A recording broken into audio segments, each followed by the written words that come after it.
Sir मेरा BA अभी part 1 चल रहा था, पार्ट 2 का वो फॉर्म फिल होने वाला है, लेकिन मुझे उसका मेरा honours paper political science Ganga Devi college से, ये near of Lohia park Kankarbagh. Patna में है। पटना में। तो आप वहां से बीए पार्ट 1 कर चुकी हैं और बीए पार्ट 2 का फॉर्म आपने भरा है? नो मैम, अभी डेट नहीं आया है, बट वो पेपर्स वो सब्जेक्ट्स मुझे समझ नहीं आ रहा है, तो मैं एक साल ड्रॉप क्यों करके नहीं बीसी। समझ में आ पा रहा है पीहू? एक्चुअली तो मैं रेगुलर क्लास नहीं करती हूँ, मुझे उसका कोई स्कोप नहीं दिख रहा है कि क्लास तुम नहीं करती नॉर्मल हो या कॉलेज क्लास नहीं करा रहा है? कॉलेज में, मतलब ऐसे सर अभी जो क्योंकि मैम। बच्चे, अगर तुम क्लास नहीं करती हो रेगुलर, तो सिमिज में एडमिशन लेने का सपना तो भूल ही जाओ। No that is ma'am, why वो आई एम जो categorically asking you this question. No ma'am, जो जो पेपर पढ़ाती थी मैम, वो एक्चुअली मेरी रिटायरमेंट है, बहुत ज्यादा एप्लीकेशन भी हम लोग दे चुके हैं कि वो मैम, मतलब उस पेपर वो सब्जेक्ट के लिए मैम को लाया जाए, तो अभी तक कोई वहां से मुझे कोई नोटिस वगैरह कुछ भी नहीं मिला, और ये आर्ट्स मुझे समझ भी नहीं आ रहे हैं, और ये नॉर्मल ग्रेजुएशन करने से मुझे कुछ फायदे बेनिफिट्स नहीं दिख रहे हैं नॉर्मल ग्रेजुएशन। तो मैं एक तरह का टेक्निकल कोर्स करना चाहती थी, एक साल ड्रॉप, 1 ईयर ड्रॉप हो जाएंगे, बट क्या ये सही होगा ना बीसीए बच्चे या देखो, बीएससी आईटी कोर्स समझे? बिल्कुल सही होगा, बट आपको ये तय करना है, डिसाइड करना है कि आप एक साल ऑलरेडी अपना मिस करोगे। नो डाउट ये डिसीजन आपको पहले ले लेना चाहिए था कि आपको क्या करना है, बिकॉज लाइफ में बार बार ग्रेजुएशन करोगे नहीं बच्चे। ठीक है, अब अगर आपकी क्लासेस इतनी नहीं हो रही थी whatever the reason might be, ultimately you want to change.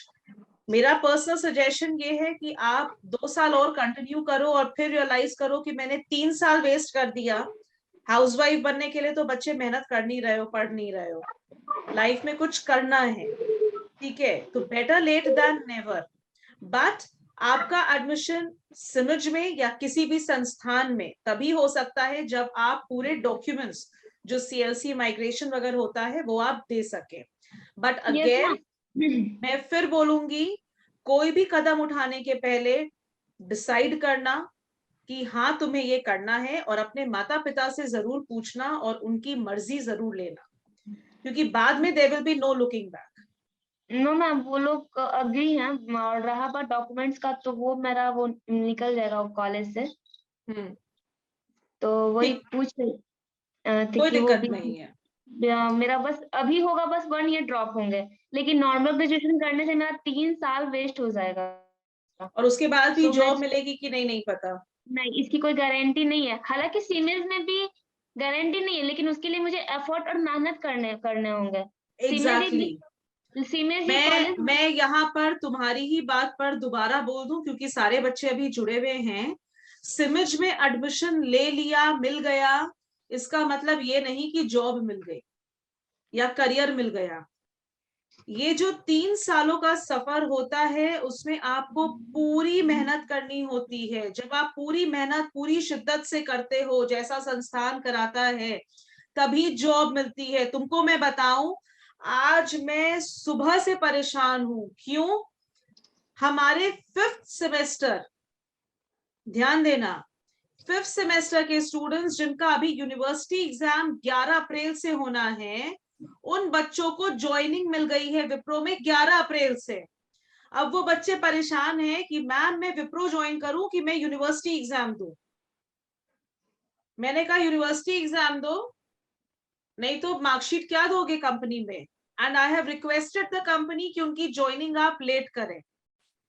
तो बच्चों का अगला सवाल है, मैम अभी तो पूरा 1 सेमेस्टर बाकी है, आप लोगों ने अभी ऑफर जॉब दिलवा दी, मेरी क्लासेस कैसे होंगी? तो अभी हमें उसको भी देखना है कि हम उनके लिए क्या व्यवस्था निकालें। So imagine you are in that kind of a college.